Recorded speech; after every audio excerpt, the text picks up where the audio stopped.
This is AI Inside, episode 51, recorded Wednesday, January 15th, 2025. Tech Agnostic. This episode of AI Inside is made possible by our wonderful patrons at patreon.com/AI Inside Show. If you like what you hear, head on over and support us directly, and thank you for making independent podcasting possible.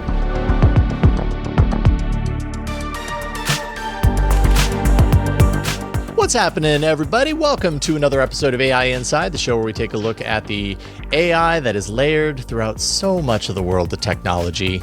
I'm one of your hosts, Jason Howell, joined on the other side of the country here in the U.S. by Jeff Jarvis. How you doing, Jeff? Hey, boss. Welcome back from CES. Yeah, CES, and I didn't get sick while I was there, so it was amazing. You know, that's phenomenal. Have your feet recovered? My feet are fine. Yeah, I was really only there for like 48-ish hours, maybe a little bit more than that. So it wasn't enough time to get completely destroyed. But I think I've got ideas on how to do next year differently and to see more, you know, because it was too short. I need to expand it for next year for sure. But it was fun. It's always fun to kind of travel and see new things and everything. Good to have you here. First, just super quick, want to thank our patrons, our amazing patrons, patreon.com/AI Inside Show, including Thomas, one of our amazing patrons. Thank you so much for your support each and every week. We could not do this show without you. And secondly, if you have not subscribed to the podcast, please head over to AIinside.show and do that. Then you won't miss it. And we don't want you to miss it, because if you miss it, then you might miss shows like today, where we have an amazing guest line up to join us. And we might as well dive right into it, because often on this show, we talk about, well, the dare I say, the worship of artificial intelligence. It's really, in the world of technology, AI has dominated the last couple of years. And in the same way that like crypto bros and whatever, there's these factions of people that are like, this is the second coming of technology. This is the biggest thing to happen in the last, millennia or whatever. And I think today's guest can speak exactly to that, because, well, he's written basically a book about that. Greg Epstein is the humanist chaplain at Harvard and MIT, a leading voice on ethics and technology, author of Tech Agnostic: How Technology Became the World's Most Powerful Religion and Why It Desperately Needs a Reformation. And Greg, it's a pleasure and an honor to get you here with us today. Thank you for taking time. Thank you so much, Jason and Jeff. And Jason, I appreciate all the religion metaphors you slipped in there, the worship and whatnot. Or is it even a metaphor at this point? I mean, I don't know. These are our overlords we're speaking of. We must be more polite to them. Yeah. I mean, you can tell me, you wrote a book about this stuff. Your book really calls for critical rethinking of our relationship to technology. And I can only speak from my own experience. I feel like everyone who is attached to technology on a personal level probably has their own personal experience. For me, dating back to being a kid and being fascinated by technology, this has followed me around throughout my life. It's informed what I do as my job, as my career. And I've never really thought of it in the terms of oh my goodness, is technology kind of a form of religion that I've attached myself to? How does this analogy help us to kind of understand our individual relationships to technology? Sure. I mean, first of all, I'll confess, I'm in one of these interesting situations, having written a book like this, where, I've got a hammer. Maybe it's all I've got, and so everything looks like a nail. I admit it, right? I work as a chaplain at two interesting institutions, both of which have had some influence on the creation and shaping of our AI world. I'm a chaplain, which is typically a religious advisor, but I'm non-religious. I identify as atheist if you want, as agnostic if you want to get super philosophical about it, more aptly as a humanist, somebody who's trying to be good without God, who's trying to live a good life, build a healthier community and world in a non-religious way. And I have been working in that capacity for about 20 years now, a little over 20 years at Harvard, the last 6 at MIT as well. And, essentially what I thought of myself as trying to do was build community, right? I mean, I that's what I wanted to do. I felt that I still feel that, although I'm personally not religious, there's a lot that is valuable to human beings about religion. And probably chief among that is the sense of community that it can bring. Our society today, increasingly isolated.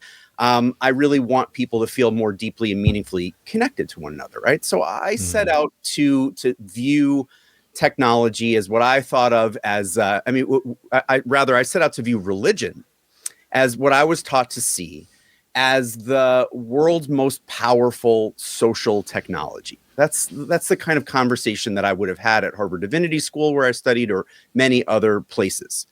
But after about 10 years of building this formal congregation in Harvard Square, raising millions of dollars for it, spending millions of dollars on it, I began to get this sense that something wasn't quite right, that it wasn't maybe the work that I felt like I wanted to do for the rest of my life. And I started to realize, religion is not necessarily the most powerful social technology in the world anymore. This is around 2017, 2018. Tech is now the world's most powerful social technology. I thought of myself previously as trying to bring the world closer together, but I didn't make that phrase. That's Mark Zuckerberg's phrase from the rewritten Facebook mission statement of 2017. And it's like, these guys, and they were mostly guys, the leaders of them, set out to do something that was sort of, in Zuckerberg's language, almost ripped from the pages of the textbooks and discussions that we would have at Harvard Divinity School about what it looked like to build community. But does that mean they were doing it well? Does that mean they were doing it ethically, sustainably? Any good thing that it's not that it had nothing positive to say for it, but in many cases it was just not good, right? And so I began to think, okay, are there other ways in which tech and religion can be compared, usefully? I started making a list, and I've never stopped to this day. This was about 6 years ago. And, to now give a briefer answer to your pretty brief and important question, right?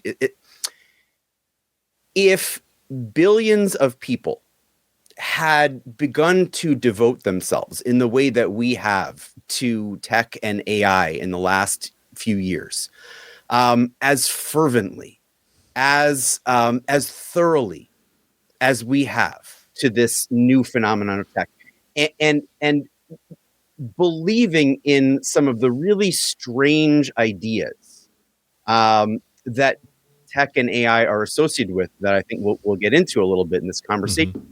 If that happened, and we were genuflecting before, real altars, the way we are hundreds of times a day to our stained glass black mirror altars, the Bible that we carry around in our pocket with us everywhere we go. To be more critical of it. It would be like, whoa, bro, you need to start exercising some critical thinking. This is not okay. You are spending hours on this religion, but with tech, it's perceived as okay, totally normal, really a smart thing to do. And it's scary because these are becoming, trillions of dollars worth of companies that are demanding our attention, our devotion, our worship more than ever before, more than anything maybe has ever before. And, we need to demonstrate more critical thinking about it. So, Greg, there's so much I want to talk about. I know. And it's rolling. The whole universe. So I wrote a book about the early days of print, and was fascinated by the relationship of the technology of print to the Reformation. Yeah. It wasn't technological determinism, but it obviously had an impact. It was enabling of Luther. And I'm fascinated too about how when time goes on, the technology tends to fade into the background and become, and you write about this somewhat in your book. And so I think that at first it becomes more mysterious, and mystery is about religion, and people do kind of worship it because they think it is all powerful. And then the question I'm trying to get to here is that what happens as time goes on? That at a certain time, print became just a thing that was around everybody's lives, and it wasn't mysterious, and it wasn't powerful. It was in our hands to do something with. And my hope is that the same thing will happen here. But you kind of write about this a little bit in you want the technology to be the forefront of what we're thinking about so that we're aware of it. But I also think that if it fades into the background, it becomes less devotional, kind of. So two parts to this is one kind of, I think we're going through a phase, we're going through two arcs. One is the internet, where I think we're coming, maybe not to the apex, but we're more distant from the early days of the internet now. But then here comes AI, which again has been around, but now that everybody's aware with it, generative AI, and all the crazy philosophies that are around it, transhumanism and extropianism and long-termism and so forth, especially in the AI world, you do have a religious bent.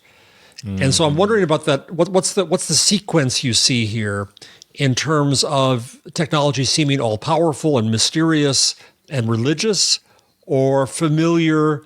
And is that familiarity good or bad? Sorry for the long question. I feel like I'm John Scarborough it's here. a fascinating topic, Jeff. And I discovered your work last year, actually, and have really enjoyed following you and your really unique, critical voice. So, so thank you for all you do. And I'll just say, look, it's a great opportunity for me to say from pretty much the beginning of this conversation, when you raised the idea of the printing press, I'm not anti-technology. No.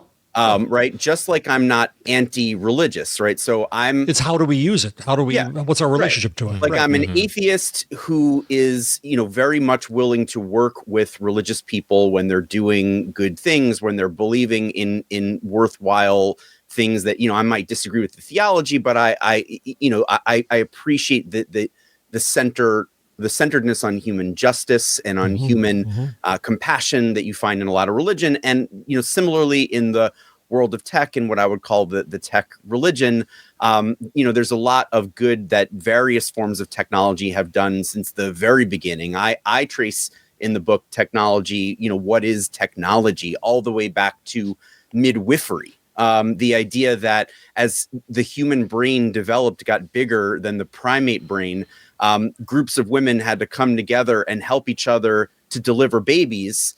So you needed social technology. Otherwise, you couldn't have the human animal. And so technology goes all the way back, I think, to that millions of years ago. And it's, these are good things by and large, but, individual forms of technology can do harm, can fall into the wrong hands, just like individual forms of religion, right? So, the question I think that comes up for me is who is it for? If you've got the ancient or the historic technology that Jeff is talking about, right? That stuff, it's not all in the hands of the people who are creating it, right? I mean, yes, you've got people who are creating the printing press, and they have some control over what's going on in society. But that diminishes as time goes on. Yeah. To the extent that it is right now, right, where you've got these major corporations with trillions of dollars invested and investing in these technologies that they stand to benefit from. So it's like, of course, we're told that the AI is going to be great for humanity, right? But, we're already seeing studies now that show that more AI equals less critical thinking. We're seeing, people fall in love with their chatbots. we're seeing all this stuff that, we're seeing people who are being persuaded by chatbots to take their own lives. And, all of this stuff is just sort of being unleashed on society without any regard for, or at least without anywhere near enough regard for safety, for ethics. And so, will some of that normalize? Well, I mean, I guess one would like to think that there will be a sort of distributed, version of AI that will be less top heavy, less centered on, the $1 trillion corporations and more beneficial to people. But, I'll believe it when I see it. I mean, in the sense that, at this point, I think we need a lot more evidence to suggest that that's where AI is headed, because right now, it's incredibly expensive and it's in the hands of the most powerful people in the world, turning them into even more influential oligarchs or brawligarchs, if you like. Especially now, yeah. So I'm curious about your prescription for this, and it's hard as you're talking. It's hard. I think it's hard to separate out AI from the internet, because the internet, I argue in my latest book, is a human enterprise. It is about bringing people together. It is about connection for good and ill. And AI is still in the hands of the wizards, though I think that will change as the tools become more available. So let me go back to the internet a little bit in terms of your thinking. I've long argued that Facebook should have, and God knows it's changed in the last 2 weeks or so, in terms of all of, I was going to say Musk's, Zuckerberg's new proclamations. But I've long said that Facebook should have begun with a North Star, a raison d'etre. This is why we're here. And so we could have had some call upon it. Or in the book, I use the more religious word of a covenant of mutual obligation. That Facebook just now obligates its users. It doesn't obligate itself to accountability. But I wonder whether that would go against what you're saying, in that it would be Facebook acting too religious, too much like a religion, there's too much power over people. Is it better for a technology company to be itself agnostic, or is it better for a technology company to try to say that we want to bring out the best in people and make those judgments about what is better and worse? Well, the idea that it should have started with a North Star it made me sort of smile painfully. Like, it did start with a North Star. The North Star was Mark Zuckerberg and his friends wanted to rate the young women in their dorms and see if they were hot or not. They wanted to, to crack, crass jokes that, centered them as privileged young white men. That was the North Star of the thing, right? And then it centered Harvard, because it was, of course, available first, at Harvard. And then it centered the Ivy League, and then, on and on. And the North Star of this thing. Imagine if the North Star, one day just became unreliable and it kept shifting around in the sky. I mean, Zuckerberg keeps changing with the wind, because the North Star for him is what I describe in the book. And I wrote a short piece about this for Time, in case people want to sort of start with something brief. It's with filling a hole inside that is very common among young men of the sort of demographic that starts Facebook and that then proliferates it. It's this idea that there is the idea that I describe is something called the drama of the gifted technologist, which takes inspiration from a book called The Drama of the Gifted Child by a psychologist from the mid 20th century named Alice Miller, who essentially argues that people who are otherwise fairly well-to-do, who might have relatively good families, that relatively loving people, might be very common to feel a sense of inadequacy, of lack of wholeness, of a hole in themselves that they think can only be filled by being exceptional, by being the best, by winning by demonstrating that they're so much better than others. It's widespread. It's kind of the official psychopathology of both the Ivy League and Silicon Valley. And, the tech world both is inspired, if you could say, by that kind of thinking, and it also exacerbates it or puts it on a kind of digital steroids because, there's this self-mythologizing that goes into all these tech companies like, hey, we are prophetic. Our investors are prophetic. We're going to save the world. So invest in us, and then you will see, what I call the theological symbol of the tech world, which is the hockey stick graph. You will see profits go up exponentially forever into eternity. And that's a big part of what tech is all about. And I guess, what I'll say about it is, you ask, like, is there too much religion? And, what I would say is that there is something, it would be wonderful if we could talk about the kind of thing that you see in liberation theology is a trend in theology that was, we're meant to liberate other people through a particular kind of religion that centers like let's make a world that's more just, that's more kind, that's more accepting, that's more welcoming. And, yeah, sure, all of that would be great, but that's just not what this form of Silicon Valley tech is. Its North Star is filling the hole inside, not reaching outward and making the world better. Yes. Thank you. I wish I'd had that line before I wrote the last book.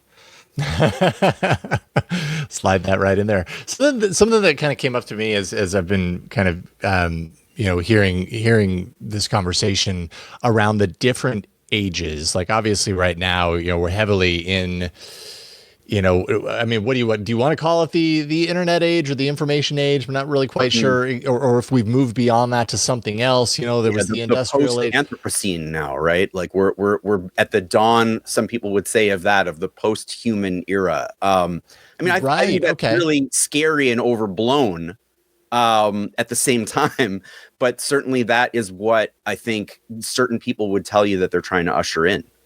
Sure.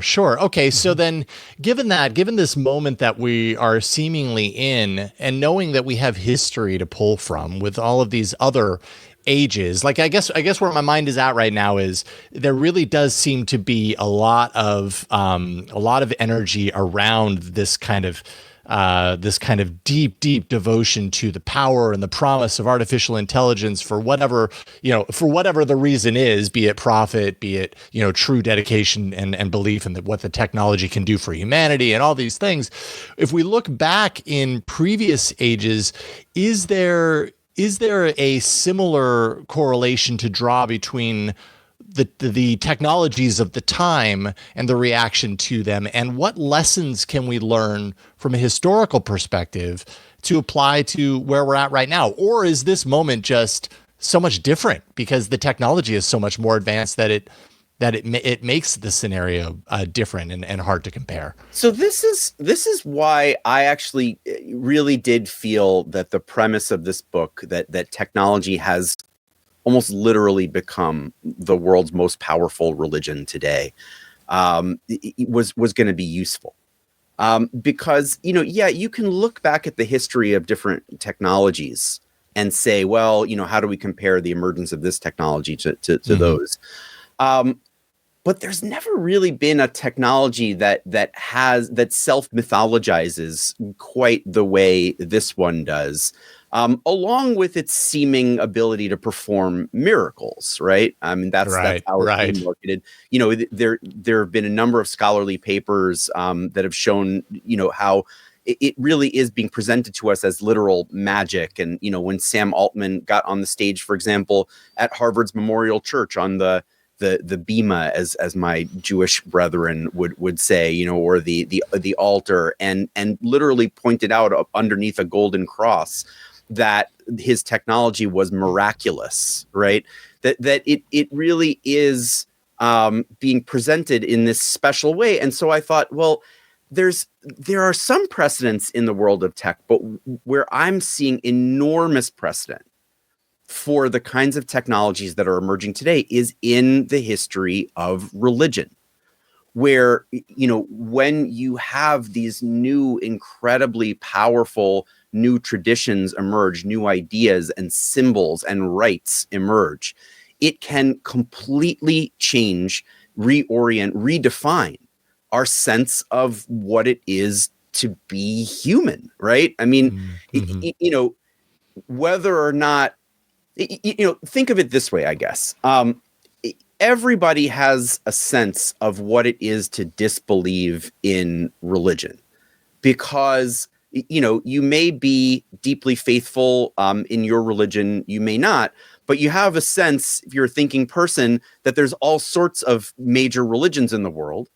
And, you probably don't literally believe everything in all of them, nor do you probably, fulfill all the rights and sacred obligations of all of them, right? Mm-hmm. And so, you have this sense of, like, as I raise in chapter 2 of Tech Agnostic, this question of when a messianic figure comes on the scene, like, how do we know that this is really our savior?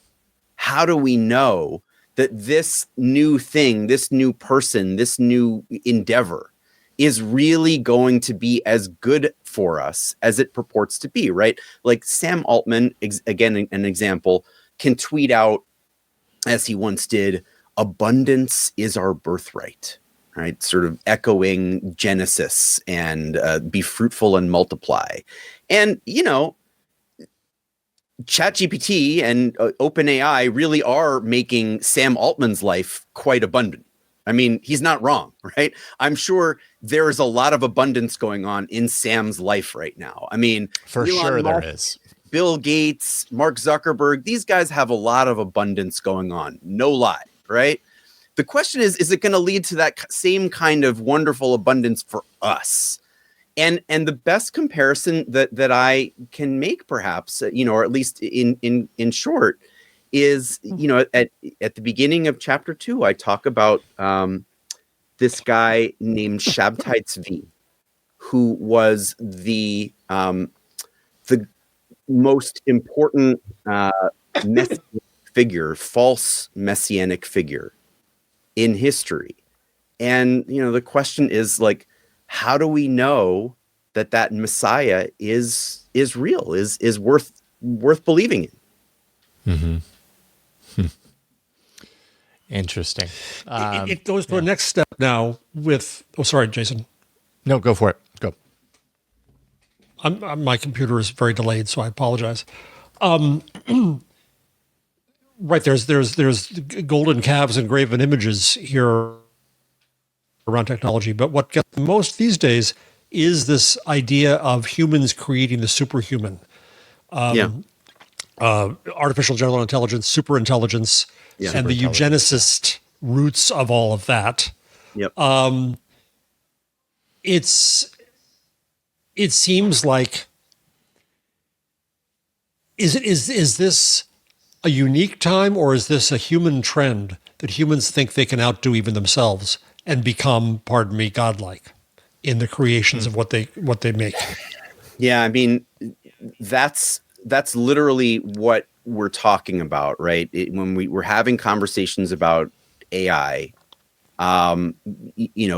just as an example, there's a guy named Anthony Lewandowski, who is a deca millionaire, right? Made over $100 million at both Google and Uber, working on self-driving tech. He also, by the way, was sentenced to jail time for trade theft, intellectual property theft. Got out of it in the last couple days of the Trump administration when he got pardoned. But I digress. Lewandowski created an official religion. He calls it Way of the Future. And he filed papers with the US government to create this religion. And the idea is AI is becoming a god, for all intents and purposes, right? Like he's not saying that it's like actually Jehovah or Yahweh or whatever, but he's saying for all intents and purposes, it's becoming a god, and it's going to be pissed off at us if we don't start to worship it soon. And then you've got people who actually even believe that the traditional God and the God that Lewandowski is talking about are one and the same, right? But beyond even that, right? Like another helpful example to sort of reframe it just a bit is like you've got like Arvind Narayan and Sayash Kapoor, two Princeton scholars. A great book, AI Snake Oil, came out earlier last year as well. In their popular blog, AI Snake Oil, they write that AI companies are pivoting from building God to creating products good, right? And yeah, like that is good, but the point is, if they have to pivot from, if the world's most influential industry today has to pivot from building a god, like there's a lot of god building going on, right? Right. And it's all this passion to show how powerful, how exceptional, how extraordinary the people who are building these gods really are, right? Like they're not saying they're making themselves the gods, but that's because they don't have the superpowers to do that. So the next best thing is make the god and then look at all the glory they get to bask in from their own creation. Yeah, what's interesting about that is making the god, but then also, as we've seen, putting out the messages to say, hey, well, we do need to control this. We do need to put barriers and boundaries in here and do it responsibly. We'll be the ones to help you and tell you how to do that. Right. So that makes them the prophet of the religion, right? Like if they're the only ones who know how to do the religion correctly, what position does that put them in? It makes them the pope, the cardinal, the prophet, whatever. And that's now. Have there, over history, been good popes, good priests, good prophets, good cardinals, good whatever, good shamans? Of course there have been. And so, I'm not saying that anybody and everybody that has ideas about how to make tech better is some sort of false prophet. No, that's not the point. The point is, however, that, we need a lot more critical thinking about which people are in the most position to benefit from having you believe that AI is this mystical religion that can either take us to a supernatural sounding kind of heaven state. And I draw the parallels in chapter 2 of Tech Agnostic to, between talking about AI futures, utopian AI futures, and religious theology about heaven, or that it's going to doom us, that we're all going to a kind of AI hell. And I draw parallels as well between, the idea of existential risk or AI doomerism, such as the kind espoused by Geoffrey Hinton, the recent Nobel laureate in physics, who's not even a physicist, and recently declared like, hey, up the number from 10% chance that AI is going to destroy all of human beings in this century to 20%. Why not? Because my scientific genius brain just came up with that number. So let's do it, humanity, And so, when you put yourself in that position to be that kind of theologian, things rain down upon you like Nobel Prizes or billions of dollars or trillions of dollars of investment in your company, whatever. But it's not all that it is cracked up to be. We call them moral entrepreneurs for a reason. Yeah,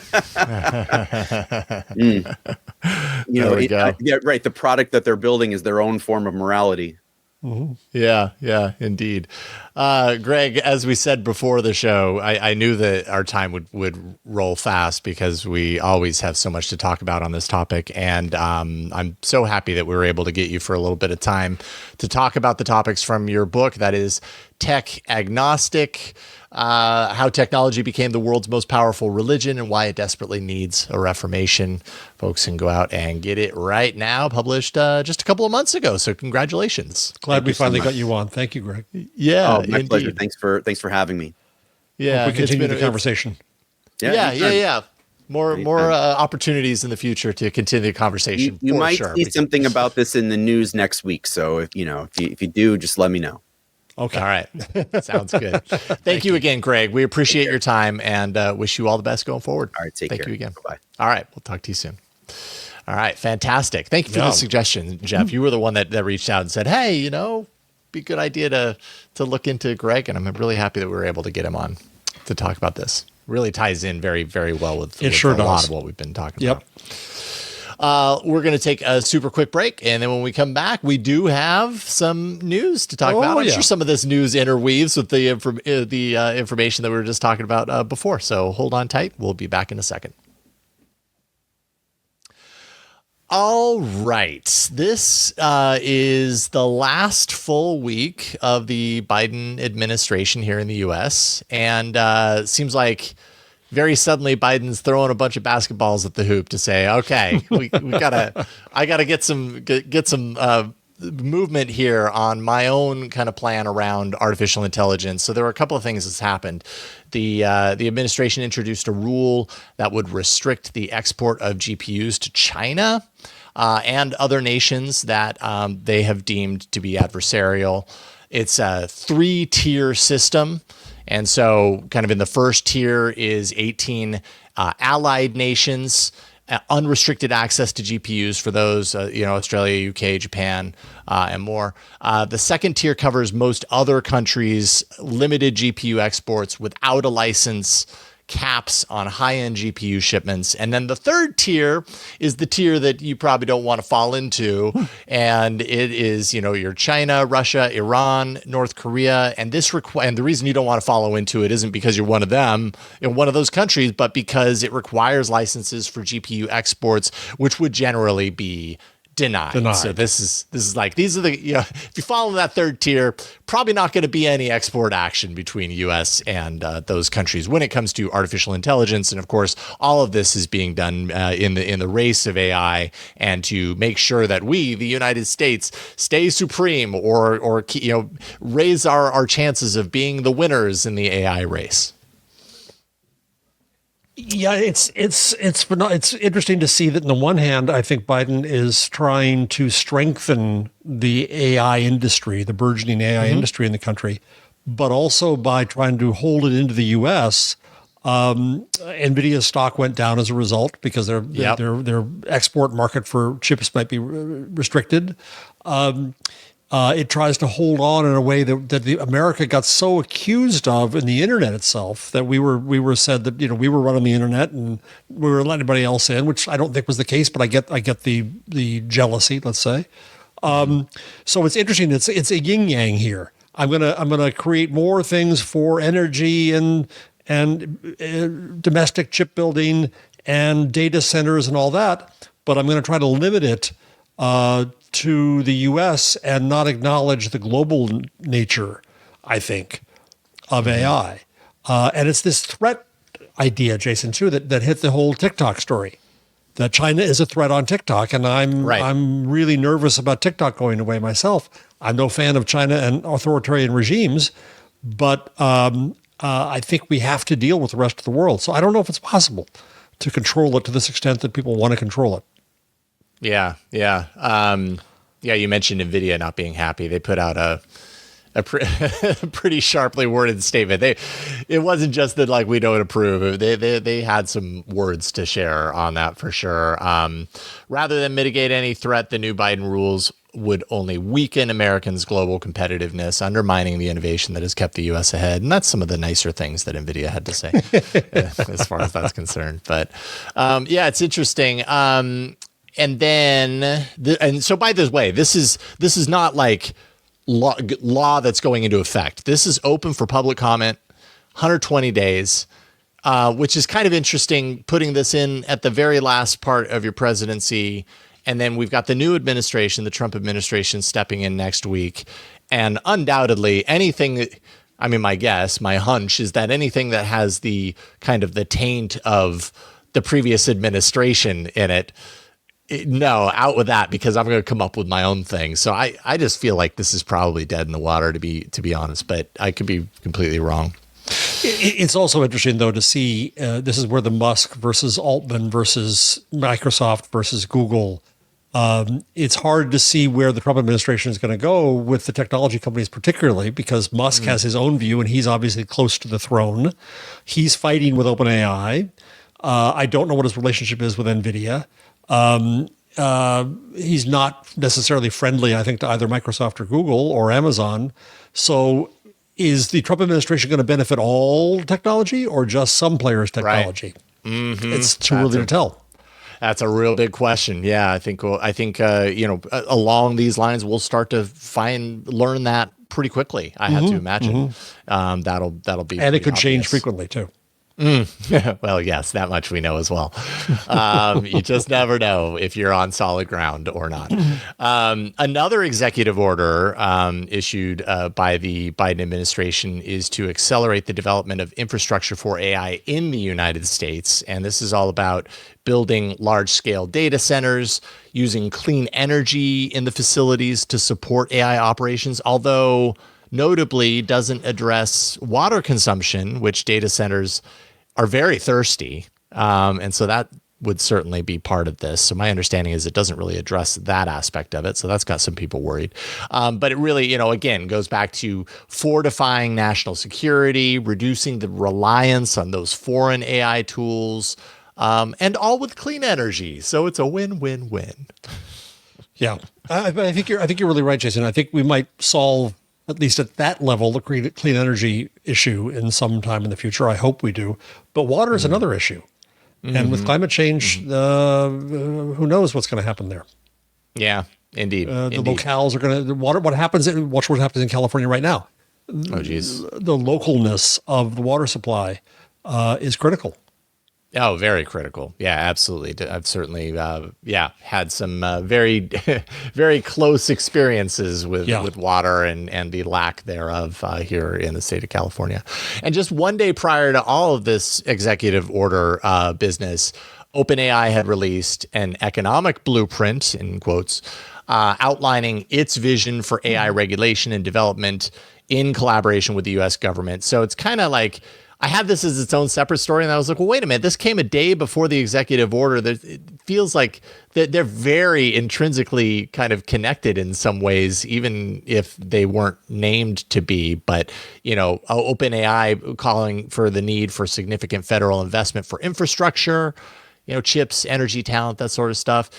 It was critiquing state-level AI regulations, calling it fragmented at best, and really calling for streamlined federal policies, which seems like, to a certain degree, that's what Biden's administration was attempting to do. So I don't know how related these things are, but they certainly fall into a similar bucket. And this is the regulatory capture that we see happening, is that they're trying to get their voice in, and we see certain people going to the inauguration and giving money and trying to sit at the table. And what you have in OpenAI is what they've said all along is, make some suggestions, but not really some rules. And those suggestions should be the suggestions we suggest to you. And so that's where OpenAI has been in all this. And it's a game. It's a lobbying game. And, I leave out in the list before Meta too, and Meta's relationship to all of this. And their interests are not aligned, these various AI companies. So this is OpenAI trying to get its dibs in. We'll see. Yeah, indeed.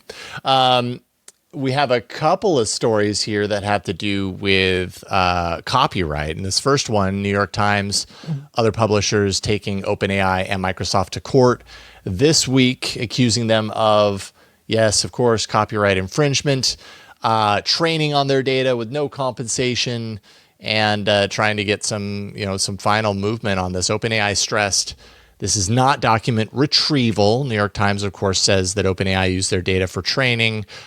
but also now the RAG approach, which is retrieval augmented generation, which essentially integrates more up-to-date information.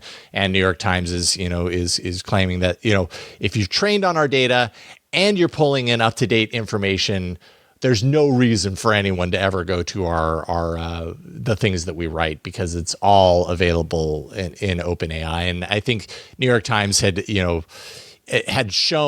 attempted to show its content being ripped off wholesale in the results that were generated through OpenAI. But of course, OpenAI kind of responded to say, well, that's after you go multiple thousands of times on a fishing expedition to try and find those responses. Yeah. This is the suit that's been out there. What's different in part here is two things. One is that they've joined with the Center for Investigative Reporting and the Daily News, which amuses me because I used to work at the Daily News. The New York Times never helped out the Daily News in any way.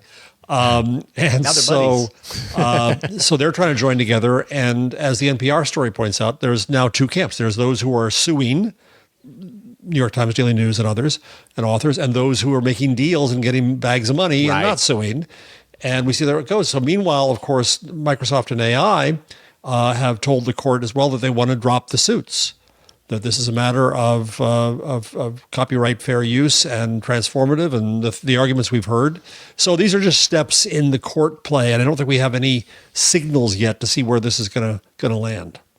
No, but we have, this case is at the stage where the judge, ultimately decides whether to proceed or dismiss. And one of the things that, that really stands out in this article is that, and the coverage around it, is that at the worst stage, OpenAI would be called to destroy their data set and start over. And that would just be catastrophic for the business, whether people want that to happen or not. Right. I mean, it would, yeah. Anyways, that would just be, what a big deal that would be if that happened. Right. Considering where we're at right now with OpenAI. Right. And so, and the next story you're going to go to here is on, why don't you do that first, and then let me riff for a second. Yeah. So this definitely falls into a similar category. Meta used libgen, however you spell that or pronounce that, a repository of, quote, pirated books that we've known about for quite a while now. I think it was created in Russia or something along those lines, to train its generative AI models. A court had unredacted information that it released with that. So now, that has been revealed essentially. And this is the case filed by Sarah Silverman and others. We've been talking about this for the last year. This was first filed back in July of 2023.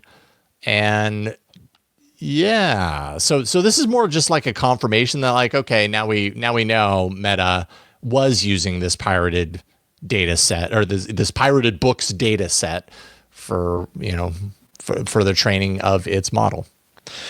So I think there's a shape forming here that makes this discussion more sensible. And we've had it on the show. There's the question of training. Is that fair use, and is that transformative? Right. There's the question of acquisition. Did you acquire a subscription to the New York Times? Did you acquire this book legitimately, or did you steal it? Yes. To read it is not to steal it, but to take it when you don't have any right to it is to steal it. So what are the rights involved there? And then third is this question of licensing for quoting, where, yes, we want to use your current material. Yes, we want to use your brand to give it credibility. And yes, that requires a deal. And those to me are three related but separate questions that I think courts are going to have to slice up. And it's not going to be an easy process, because it's going to be 25 different suits, and they're going to deal with different parts of this in different ways. And it's going to take a long time, I think, to get to a legal structure here. Option 2 is legislation, but I don't see that happening very smoothly. So I moderated a panel at the BDMI, the Bertelsmann Investment Group, about 2 years ago, and a lawyer who was who I interviewed said, these are all good issues. They're gonna lollygag their way through the courts. It's gonna take forever. In the meantime, figure it out and come to deals. And in a sense, you could argue that's what the moguls are doing by getting their bags of money. But they're not really doing it on the basis of principle. They're saying, okay, I won't sue you if you give me a bucket of money. No, you can't, no. And everything's okay, right? Mm-hmm. Rather than saying, let's come up with industry-wide principles about how this should operate. How could that happen?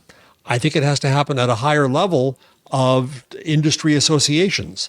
There should be, but it ain't going to happen now because they're all looking for protectionist legislation and buckets of money. And so if the industry association is just the big guys, we see this happening right now in California with news companies, all they're going to do is try to benefit themselves. To hell with everybody else. So the industry associations are now lobbyists, and that's how they operate. So they're not really fair traders. Imagine an industry association for AI. It's too fresh and new, and they're all fighting with each other.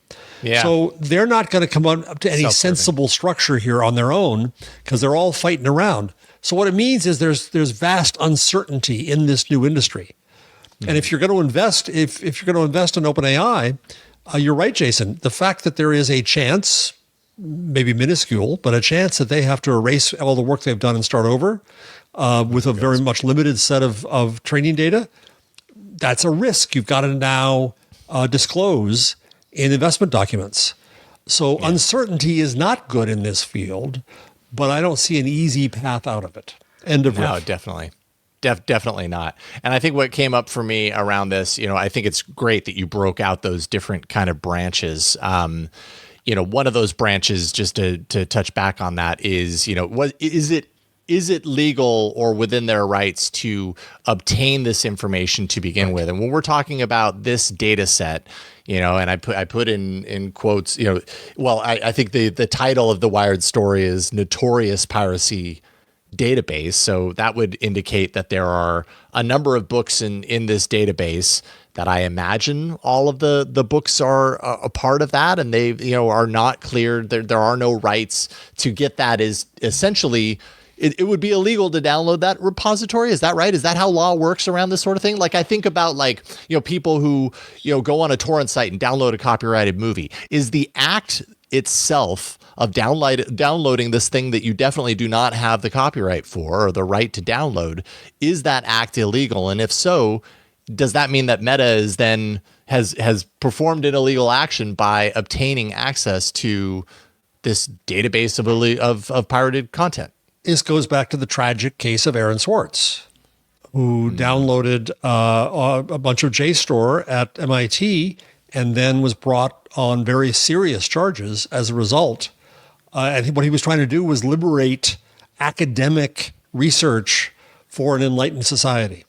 Mm-hmm. And I don't think it was certainly not. Oftentimes, people are being presented online if you copy something or quote it as a pirate and you're a criminal and you're a thief. Okay, that's one way to look at you, but you may be someone who is in fact trying to inform more people and open up knowledge in better ways. And the copyright has gotten overblown. And it's a legitimate discussion to have if, again, we can take out the emotion of it and the accusation of it, of people trying to virtue signal before Congress and judges. But that's not where we are right now.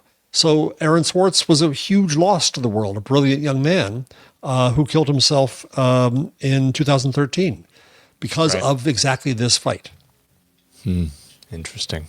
Okay. Well, see how that trickles down. Like you said, it's going to be a long time coming before we have any sort of... We'll be talking about this in the future.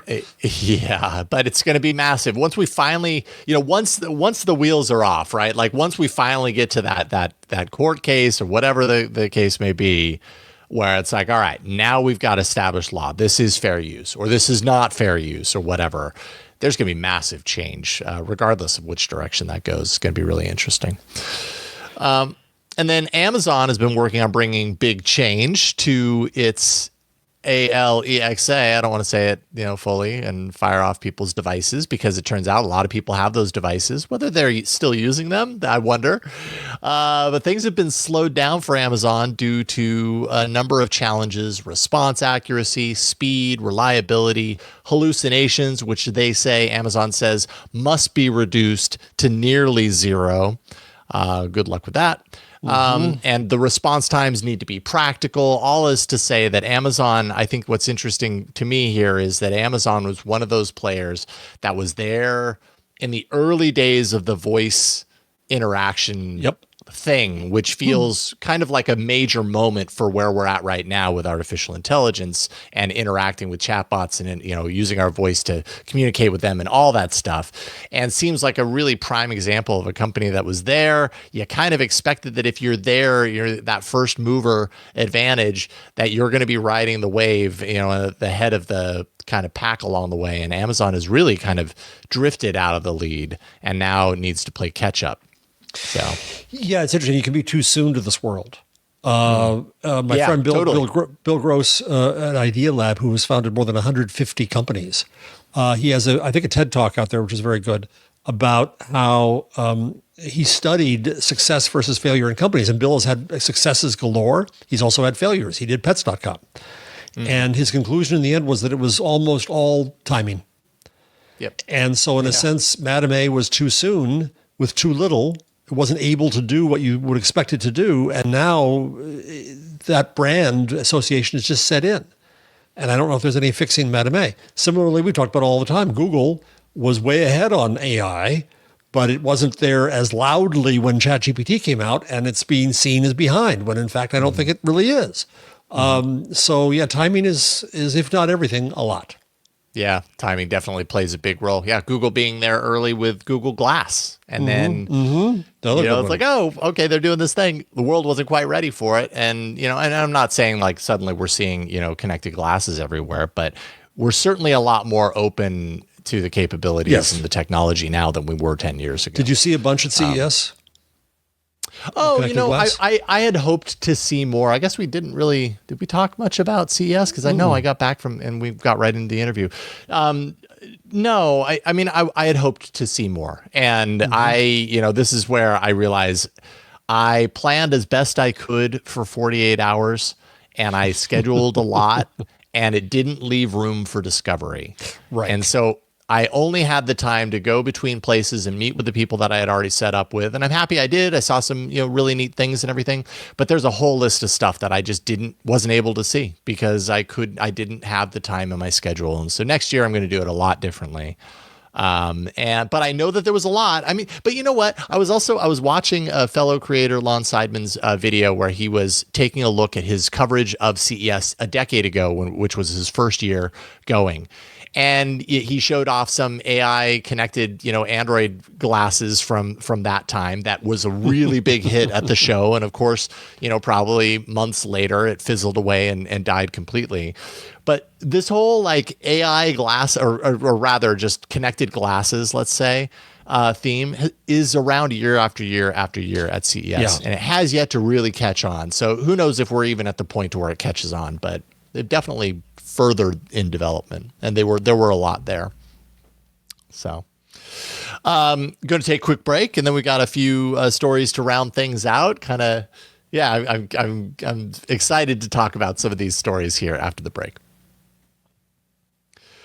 All right, Adobe introduced a new feature, Firefly Bulk Create. I'm a user of Adobe products. I have their Creative Cloud suite. And so some of their AI products are just things that are integrated into the tools I'm already using, and they do a really, really great job. What this is it's meant to streamline large-scale image editing tasks. So up to 10,000 images in a single click simultaneously. You can automate things like background removal, resizing, customization to your brand's assets, that sort of stuff. And it's not available to everyone, but it is available in a beta in Adobe's Firefly web app.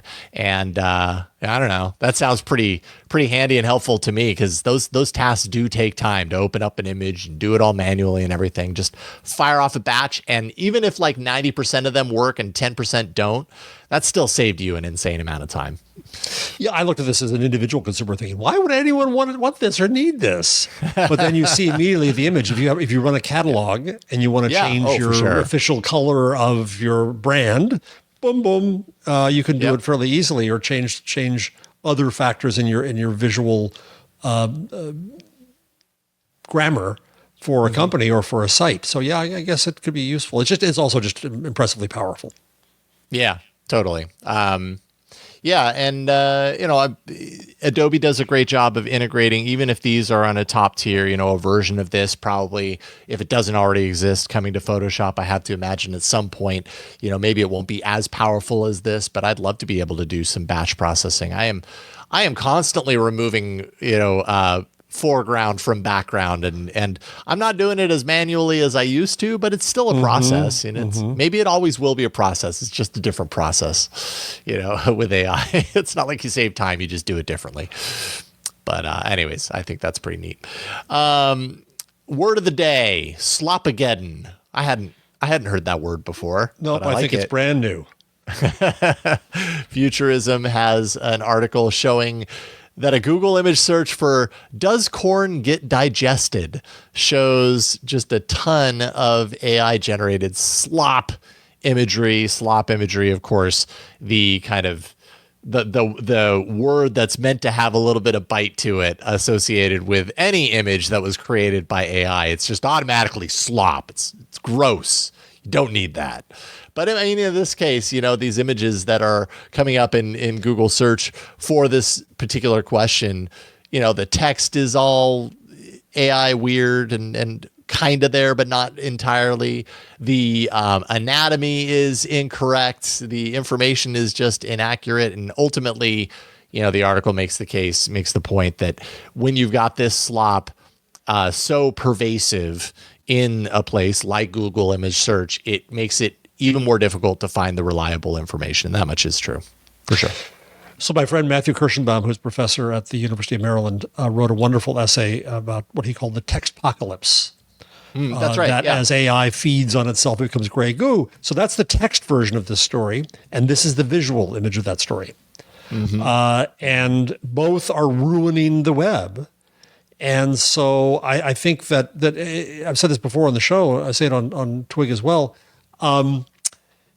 Google gets blamed for getting worse. Yeah, that may be true to some extent, but I primarily blame companies and AI for ruining the web itself. And I don't know what happens here. I don't know what you do because this is going to be hard to keep it around. So provenance will matter. Does it have human provenance, expert provenance?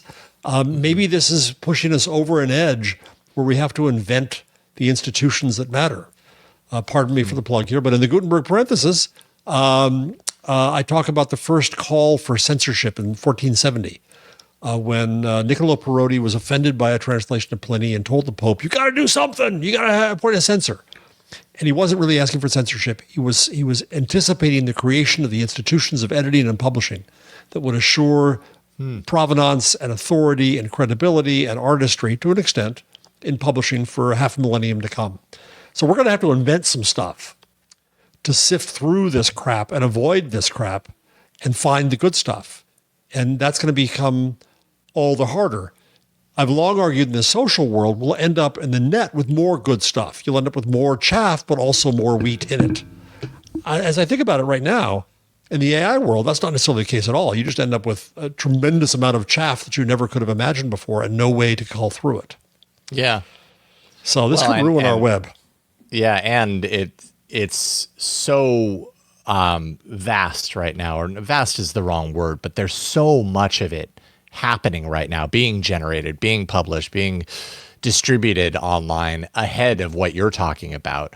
And I guess what occurs to me is the legacy, the ongoing legacy that the internet creates in its path, this collection of information and data sources and product and whatever. And if we're just filling it, cramming it full of, of slop in the Slopaggedon, before we ever get to a point to where we've created those norms, how do you even undo any of that? It's mess that, somehow has to be sorted through or accepted, I guess, at a certain degree, or train an AI to be good at recognizing AI slop so it can get rid of it. I don't know. Until they outsmart each other, right? So if you're enjoying this genre, you can go to the is this Twitter? Yeah, I'm afraid it is Twitter. Feed Facebook AI slop. So you will see a bunch of this stuff, and that's what Wired quotes here. Or futurism quotes, pardon me. Facebook AI Slop. I think I have found it. Yep. Oh God, I'm really sorry that the first image was what it was. So anyways, okay, this is going to be an interesting feed to pull through. Yeah, and then at the same time, I have to say though, that AI Slop has its own ridiculous, endearing qualities too. Like it's, you know what I mean? Like, people have a visceral reaction to AI generated images and video that's just ridiculous and not accurate and all these things. But it's also kind of its own form of art. And it's in a certain way captivating because of that. Yeah, it is. Because of its ridiculousness and inaccuracies, I don't know. I think some people would probably argue that, but and then finally, another thing we talk about a lot, NotebookLM. Hi, Bronson. NotebookLM has been tweaked to reduce its annoyance with pesky humans like you and me. Back in December, they had rolled out a new feature called interactive mode, and this would allow users to interrupt the AI-generated podcast with questions. The AI would in turn remark with things like, I was getting to that. It was probably done nicely. It was probably like, oh, well, I was getting to that, but blah, blah, blah, blah, blah. But felt, and I'm sure, users responded, in their usage of it too, felt adversarial, almost like it was annoyed that it was being interrupted. And, it turns out these systems, they're trained on human interactions. So it's probably not wrong. No, I wish it were a switch I could turn it on. I would love it if AI got a little more testy. A little more prickly, a little more, what do they call my cat at the veterinarian? Spicy. Spicy. I want AI, spicy AI. I think that'd be fun. Turn on spicy mode. Yeah, and then you can tell people, you idiot, just go ask AI, the spicy AI, and it'll tell you what for. I won't have to. You're not worth my time. Yeah, it's a whole new feature. It's a whole new business. Slider. I can almost see a slider, a continuum between the nicest and the most upset or adversarial. They call it friendliness tuning, so that could even be the name of the slider. Friendliness tuning. Like Mike Masnick. Mike Masnick has a great post that he says, "You've been sent here because you have said something wrong about Section 230." And so I kind of want the nasty AI, that says immediately, "You've been sent here because you're wrong about something. What is it?" Love it. And I love Mike's work. That's awesome. Well, we have reached the end of this episode of AI Inside, and I do want to thank real quick once again Greg Epstein for joining us for the conversation at the top of the show. That was really wonderful. And of course, don't miss out on his book, which is Tech Agnostic: How Technology Became the World's Most Powerful Religion and Why It Desperately Needs a Reformation. Thank you again, Greg. And thank you, Jeff. Always fun. Always learning stuff. JeffJarvis.com is the site for people to go to check out the book that you released most recently, of course, The Web We Weave. And then, yes, the Gutenberg Parenthesis magazine. We need to get your older books there too. You need to just have a whole library there. You might as well. I mean, shoot. So JeffJarvis.com for that. Everything you need to know about this show can be found at our site. Just go to AIinside.show.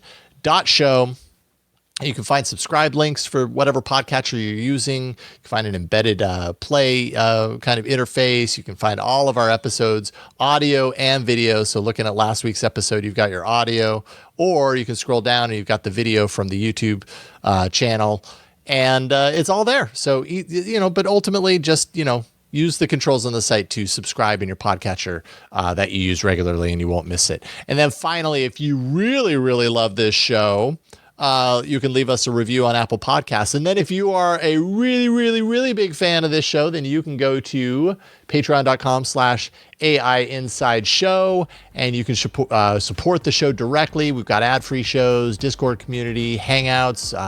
You can get an AI Inside t-shirt. If you become an executive producer of the show, we have some amazing executive producers, Dr. Do, Jeffrey Maricini, WPVM 103.7 in Asheville, North Carolina, Paul Lang, and Dante St. James. Thanks to all 5 of you for supporting the show on the regular. We really could not do it without you.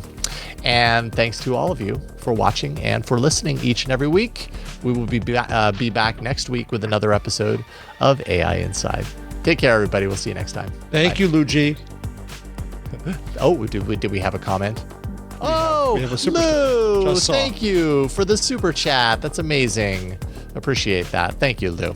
All right, we'll see y'all next time. Now, bye. Bye.